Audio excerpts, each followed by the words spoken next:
नमस्कार, मैं Dhananjay Kumar, the public India में आपका स्वागत है। पहलगाँव में जो घटना हुई, उसको लेकर के पूरे देश में जो है चर्चा है। कुछ लोग बहुत गुस्से में हैं, कुछ लोग इसके लिए मुसलमानों को दोषी ठहरा रहे हैं, कुछ लोग कह रहे हैं कि जो देश के दूसरे हिस्से में कश्मीरी है, उनको भगाया जाए। उत्तराखंड से ये भी आवाज़ आ गई और हिंदू रक्षा दल है, उनके नेता कह रहे हैं कि जहाँ-जहाँ भी कश्मीरी मुसलमान हैं, उनको मार के भगाया जाए।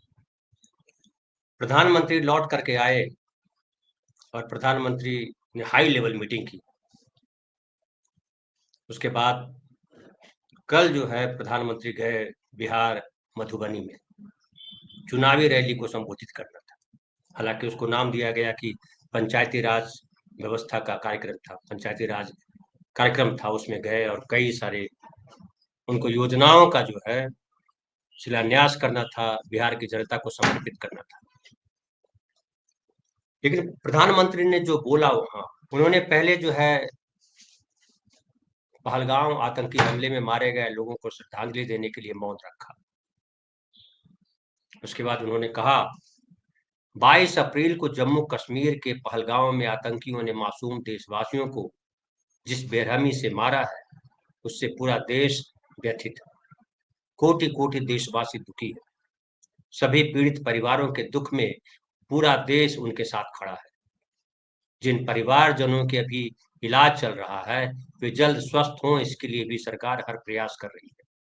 इस आतंकी हमले में किसी ने अपना बेटा खोया, किसी ने अपना भाई, तो किसी ने अपना जीवन साथी। उनमें से कोई बांग्ला बोलता था, कोई कन्नड़ बोलता था, कोई मराठी बोलता था, कोई उड़िया था, कोई गुजराती था, कोई यहाँ बिहार का लाल था। आज उन सभी की मृत्यु पर करगिल से कन्याकुमारी तक हमारा दुख एक जैसा है, हमारा आक्रोश एक जैसा है। ये हमला सिर्फ निहत्थे पर्यटकों पर नहीं हुआ है, देश के दुश्मनों ने भारत की आस्था पर हमला करने का दुस्साहस किया। भारत की आस्था क्या है, इसको हम समझेंगे। मैं बहुत स्पष्ट शब्दों में कहना चाहता हूं कि जिन्होंने यह हमला किया है, उन आतंकियों को और इस हमले की साजिश रचने वालों को उनकी कल्पना से भी बड़ी सजा मिलेगी। अब आतंकियों की बची-खुची जमीन को भी मिट्टी में मिलाने का समय आ गया। तो प्रधानमंत्री जी ने उसके बाद इतना सब कहा और उसके बाद फिर बिहार की बात करने लगे, कितना काम किया है उस पर बात करने लगे। लेकिन मूल है कि जो उन्होंने कहा कि और अंग्रेजी में बोला और कहा कि हमले के दोषियों को बख्शा नहीं जाएगा, हर आतंकी और उसके मददगार की पहचान करके एक-एक को धरती के छोर तक नहीं छोड़ा जाएगा। पहचान करेंगे, पीछा करेंगे, धरती के आखिरी छोर तक आतंकियों को नहीं छोड़ेंगे। ये पीएम मोदी जी ने खुली चेतावनी दी। लेकिन ये चेतावनी जो है बिहार के मधुबनी आकर क्यों दी? ये बड़ा सवाल है। पहलगांव जाना था, वहां जाकर बोलते तो पाकिस्तान और चीन भी सुनता, क्योंकि बगल में है पाकिस्तान और चीन। अरे हाँ, याद आया, वहां चुनाव नहीं, चुनाव तो बिहार और उसके बाद बंगाल में है। ऐसी बातें तो चुनावी रैलियों में की जाती है। फिर बाद में जब भारत के सनातन विरोधी देशद्रोही पत्रकार सवाल पूछेंगे, ये सनातन विरोधी और देशद्रोही पत्रकार कौन है? ये हमारे जैसे लोग हैं, जो उनसे सवाल करते हैं, जो नरेंद्र मोदी से सवाल करते हैं, देश की सरकार से सवाल करते हैं कि इस तरह की जो हिंसा हो रही है, वो क्यों हो रही है? वो देशद्रोही है, सनातन विरोधी है। तो हम सवाल पूछेंगे कि पहलगांव के हत्यारों का कहां तक पीछा किया? तब जवाब देना नहीं पड़ेगा। कोई असिस्टेंट कह देगा, चुनावी भाषणों में कही गई बातें जुमला होती है। याद है 15 लाख वाली बात? वैसे पुलवामा के हत्यारों का क्या हुआ? ये सवाल भी अभी अनुत्तरित है। और इस ये जो सवाल कश्मीर में अभी जो हुआ है, उसके जवाब कब देंगे प्रधानमंत्री जी, ये हम में से किसी को नहीं मालूम। पता नहीं प्रधानमंत्री जी को शायद मालूम। लेकिन जो किए गए जवाबी कार्रवाई जिसको कहते हैं, राजनाथ सिंह की भाषा में कहें तो मुंहतोड़ जवाब। 5 जो है प्रतिबंध लगाए गए हैं, समझौता तोड़ा गया है कि सिंधु जल समझौता है, उसके अनुसार उनको पानी नहीं दिया जाएगा। यहाँ पे कंसुलेट बंद किया गया है, यहाँ वहाँ के नागरिकों को कहा गया कि जल्दी यहाँ से जाइए, तमाम बातें। लेकिन सवाल है कि जो आतंकी जिन्होंने ये रक्तपात किया, उनका क्या? कहाँ ढूंढेंगे, कैसे ढूंढेंगे, क्या करेंगे? इस पर प्रधानमंत्री ने कोई बात नहीं। मृतकों के लिए संवेदना जताई, अच्छी बात है, लेकिन जिन लोगों ने बचाया, उस सैयद आदिल को कैसे भूल गए? जो वहीं का कश्मीर का वो नागरिक, जिसने कहा कि ये मासूम लोग हैं, ये पर्यटक है, इन्हें मत मारो। और जो बंदूक लिया हुआ एक आतंकवादी था, उससे भिड़ गया, उसमें उसकी जान गई। उसने अपनी जान की बाजी लगाई, भागा नहीं वो। पर्यटक तो भाग रहे थे, वो लड़ा और मारा गया। प्रधानमंत्री का धर्म था कि उसके बारे में बात करते, और जब उसके बारे में बात करते तो ये भी बात करते कि पूरा कश्मीर एक साथ खड़ा हुआ। भले मीडिया में फैलाया गया या सनातनियों ने, कथित सनातनी, इसको सनातनी मत कहिए, कथित सनातनियों ने कहा कि हिंदुओं को चुन चुन करके मारा गया। तो ये मैसेज ये भी देते कि भाई वहां तमाम लोगों ने, कश्मीर के, जम्मू कश्मीर के लोगों ने एकता का प्रदर्शन किया और आतंकवादियों के खिलाफ खड़े होकर के कहा कि ये गलत हुआ है। और जो पर्यटक अब भी वहां फंसे हुए हैं, उनकी देखभाल जो है वहीं के स्थानीय लोग कर रहे हैं। एक और आदिल है, इन्होंने कई सारे कश्मीरी, जो वहां कश्मीर में फंसे हुए पर्यटक है, उनको बचाया और उनके घर भेजने का इंतजाम कर रहा है। और कई सारे लोगों से वहां बात हुई, कई लोग वीडियो बना रहे हैं, कई लोगों के वीडियो आए हैं जो उस हमले के गवाह रहे, बच गए। कुछ घायल हुए हैं, कुछ को मामूली चोटें आई हैं, कुछ जो है बच गए हैं। उन लोगों ने वीडियो बनाया और कहा कि यहाँ कश्मीरियों ने बड़ी मदद की, हिंदू मुसलमान उन लोगों ने नहीं देखा। लेकिन देश में जो है हिंदू मुसलमान की आंधी बह रही है। सोशल मीडिया पे सांसद, कथित हिंदू, हिंदू धर्म रक्षक लगातार बयानबाजी कर रहे हैं और कह रहे हैं कि आतंकवादियों का धर्म नहीं होता, लेकिन हर आतंकवादी मुसलमान क्यों होता है? अब ये अलग बात है कि एनआईए, नेशनल इन्वेस्टिगेशन एजेंसी ने साध्वी प्रज्ञा और उनके जो साथी हैं, उनके लिए फांसी की मांग की है। इसकी चर्चा आपको कहीं मीडिया में दिखाई नहीं पड़ेगा। अभी कल की खबर है कि फांसी की मांग की गई है। मालेगांव में जो ब्लास्ट हुआ था, वो आपको याद होगा। उसके लिए एनआईए, उसने फांसी की मांग की है। क्यों की मांग, और वो कौन थे? और उत्तराखंड से ये भी खबर आई कि वहां पे जो स्टूडेंट्स हैं कश्मीर के, उनके साथ मारपीट की गई। और जो कश्मीर के कठपुतली मुख्यमंत्री हैं, चूंकि वो मुख्यमंत्री तो है, जनता के चुने हुए तो हैं, लेकिन शासन की लगभग बागडोर जो है वो केंद्र सरकार के पास है, लेफ्टिनेंट गवर्नर मनोज सिन्हा के पास है। वो कोई फैसला नहीं ले सकते इस तरीके का जो सुरक्षा से जुड़ा हुआ मसला है। उन्होंने निवेदन किया है, कहा कि हमने मुख्यमंत्रियों से, देश के मुख्यमंत्रियों से कहा है कि जो हुआ उसका हम सबको अफसोस है, और इसमें कश्मीरी मुसलमान शामिल नहीं है।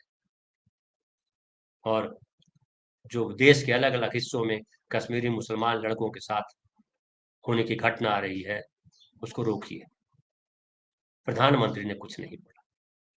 प्रधानमंत्री अगर बोलते कि वो जो जिन्होंने आतंकी कार्रवाई की है वो पाकिस्तानी है, या अगर ये भी चर्चा आ रही थी कुछ अस्थाई लोग भी, स्थानीय लोग भी थे जिन्होंने रेकी में मदद की, और जिन्होंने बताया, कहा जा रहा है, मीडिया में आ रहा है कि इंफॉर्मेशन दी, वो स्थानीय थे कि यहाँ पे इतने टूरिस्ट आए हुए हैं। लेकिन अगर उन्होंने ये बताया तो ढेर सारे कश्मीरी मुसलमानों ने उनकी रक्षा की, टूरिस्टों की। ये प्रधानमंत्री को तो बोलना था, कश्मीर इसी देश का हिस्सा है। तो प्रधानमंत्री ऐसे मसलों पर चुप हो जाते हैं, और जब चुप्पी साधते हैं तो उनके जो हिंदूवादी, कथित हिंदूवादी है, उनका हौसला बढ़ जाता है और नफरत की आंधी तेज हो जाती है। प्रधानमंत्री ने बस इतना ही बोला जितना मैंने आपको पढ़ के सुना दिया। उसके बाद वो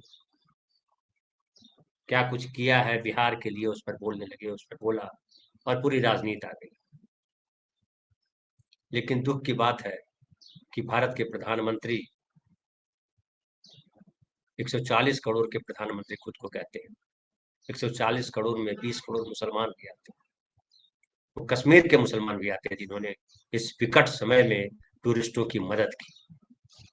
सेना के जवान भी बहुत बार पहुंचे वहां, क्योंकि सेना वहां नहीं थी। एक वीडियो और वायरल हो रहा है जो कहा जा रहा है, हालांकि पुराना है, जिसमें सेना के जवान कह रहे हैं कि हमको मरने के लिए भेजा जाता है। हमारे लिए बुलेट प्रूफ गाड़ियां नहीं होती है, वो टीन की गाड़ियां होती जिसपे पत्थर भी मारे तो आर पार हो जाए। ये सच्चाई है। हमारे देश में आम आदमियों की कीमत कीड़े मकोड़े जैसी है। वो चाहे वो सेना में है, चाहे वो सड़क पे खूंचा लगा के बैठा हुआ, कोई भी आकर के उसके साथ मारपीट कर सकता है। वो आतंकी भी हो सकता है, वो कोई दबंग भी हो सकता है, कोई सवर्ण भी हो सकता है, कोई गुंडा हो सकता है, कोई विधायक हो सकता है, कोई एमपी हो सकता है, कोई पुलिस वाला हो सकता है, कोई भी हो सकता है। यूपी से घटना आ रही है कि बुलंदशहर में जो है 4 दलितों को रौंद दिया गया, गाड़ी से कुचल दिया गया। रोज ऐसी घटनाएं आती है और कहा जा रहा है, मतलब आप पूरे सोशल मीडिया पे देखिएगा, मीडिया में देखिएगा, तो ये कहा जा रहा है कि वो हिंदुओं को चुन चुन करके मारा। क्यों कहा जा रहा है भाई? इस देश का संविधान तो कहता है इस देश के नागरिक है सभी, वो हिंदू हो, मुसलमान हो, तमाम हो। लेकिन जब ये कहते हैं तो क्या मैसेज देना चाहते हैं? मैं बार बार इस बात सवाल उठा रहा हूँ, और सवाल उठता है कि प्रधानमंत्री ने ये तो धमकी दे दी कि हम दुनिया के आखिरी तक छोर तक छोड़ेंगे नहीं। लेकिन पुलवामा में क्या हुआ? और अब तक ढेर सारे लोग मारे गए, उसकी पूरी ये कोई पहली बार ये घटना नहीं हुई। इतनी बड़ी घटना हालांकि टूरिस्टों के साथ लंबे समय के बाद हुई है, लेकिन रोज घटनाएं होती। जिस दिन प्रधानमंत्री की शपथ ले रहे थे नरेंद्र मोदी जी, उस दिन भी 6-7 लोग मारे गए थे, अगर आपको याद हो तो।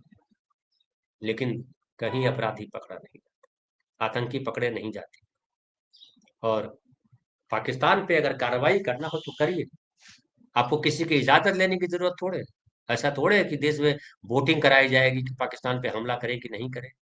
अगर लगता है आपको कि इन आतंकवादियों को सबक सिखाने के लिए पाकिस्तान पे हमला करना पड़ेगा, क्योंकि पाकिस्तान ही है जो इन आतंकवादियों को प्रश्रय देता है, तो कर दीजिए हमला। लेकिन सर्वदलीय मीटिंग जो होनी थी, प्रधानमंत्री जी उसमें नहीं आए, बिहार चले गए। बिहार में चुनावी रैली को संबोधित करना ज्यादा जरूरी था। और देश में जो है हिंदू मुसलमान ऐसे ही चलता रहेगा। तो निशिकांत दुबे जी, उनके आप ट्विटर पे देखिए क्या क्या पोस्ट कर रहे हैं। और केवल वही नहीं है, सैकड़ों लोग, मतलब देश को क्या बना दिया है। इतनी नफरत, और नफरत क्यों नहीं होगी जब प्रधानमंत्री के भीतर संवेदना नहीं है कि उन लोगों के बारे में दो शब्द कह सके जिन्होंने टूरिस्टों की जान बचाई। तो क्या अपेक्षा कर सकते हैं? हमें पूरी तरह भरोसा है कि कुछ पता नहीं चलेगा, जांच में क्या हुआ या आम लोगों को पता नहीं चलेगा।